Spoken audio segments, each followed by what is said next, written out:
हर हर महादेव। दोस्तों, कैसे हैं आप सब। चलिए शुरू करते हैं आज की कहानी। ताई जी यहाँ क्यों आई थी माँ? मुझे इनका यहाँ आना जरा भी नहीं सुहाता। मुझे अभी भी याद है, इनकी वजह से ही हमारे घर में दरार पड़ गई थी। भैया दीदी से भी हमें दूर कर दिया। क्या परिवार में जरूरी है दो भाई हों तो दोनों समान पैसे कमा कर लाएं और अपने बच्चों को देखा देखी में एक जैसा करने की कोशिश करें? मैंने और विजय ने तो कभी भैया दीदी के जैसा कुछ नहीं खोजा। बस हम पढ़ाई करते और अच्छे नंबर लाते थे, वो भी ताई जी को बर्दाश्त नहीं हुआ था। एक बार ताऊ जी मेरी और दीदी के और विजय और भैया के कपड़े एक जैसे ला दिए थे। तब कितना बवाल मचाया था ताई जी ने। कैसे मुंह पर कह दिया था, इतने महंगे कपड़े खरीदने की औकात तो नहीं है, अब दिया है तो संभाल कर रखना। उनके ताने सुन सुन कर भी माँ तुम कभी कुछ नहीं बोलती थी। माँ तुम कैसे सबकी बात सुनकर रह जाती हो? चुप रहकर सहन करना सही नहीं है, फिर सब तुम्हें दब्बू समझेंगे और बड़े क्या छोटे भी सुनाकर चल देंगे। वर्षा आक्रोश में बोली जा रही थी। ऐसा नहीं है बेटा, बिना मतलब उनकी बात का जवाब देकर अपना मन और मुंह क्यों खराब करना। वो बोलती हैं पर वो भी जानती हैं सही गलत। मैं अगर बोलूँगी तो फिर बात बढ़ेगी, मनमुटाव और दरार की स्थिति आएगी। ऐसे में जहाँ चुप रह सकती हूँ रह जाती हूँ। कुछ देर में बात खत्म हो जाती है, रिश्ते पर चढ़ा मनमुटाव का आवरण हट जाता है और सब ठीक हो जाता है। ये सीख मेरी माँ ने मुझे दी, जो आज भी अपने परिवारों में इसी वजह से सम्मान पाती रही हैं। अब जब तुम्हारे साथ भी ऐसी परिस्थिति आएगी तो मेरी ये सीख याद रखना, जहाँ जरूरी ना हो व्यर्थ बात ना बढ़ाकर कोई बात या रिश्ते मत बिगड़ने देना।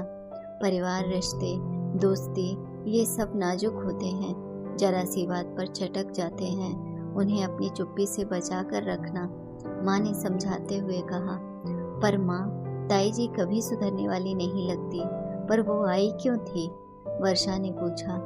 बेटा वो तेरे लिए खुशी में मिठाई लेकर आई थी, कह रही थी वाह रे रचना, हमारी वर्षा ने तो कमाल कर दिया, नीट की परीक्षा उत्तीर्ण कर ली है, अब हमारे घर में भी एक डॉक्टर हो जाएगी, पहली बच्ची होगी हमारे खानदान की जो डॉक्टर बनेगी। बेटा वो आक्रोश में कुछ भी कह जाती हैं, मुझे भी बुरा लगता है, पर सोचती हूँ वो बड़ी हैं, मुंह लगाकर उनका मान क्यों कम करूँ, इसलिए चुप रह जाती हूँ। देख तभी तो खबर मिलते ही बधाई के साथ मिठाई का डब्बा लेकर आई।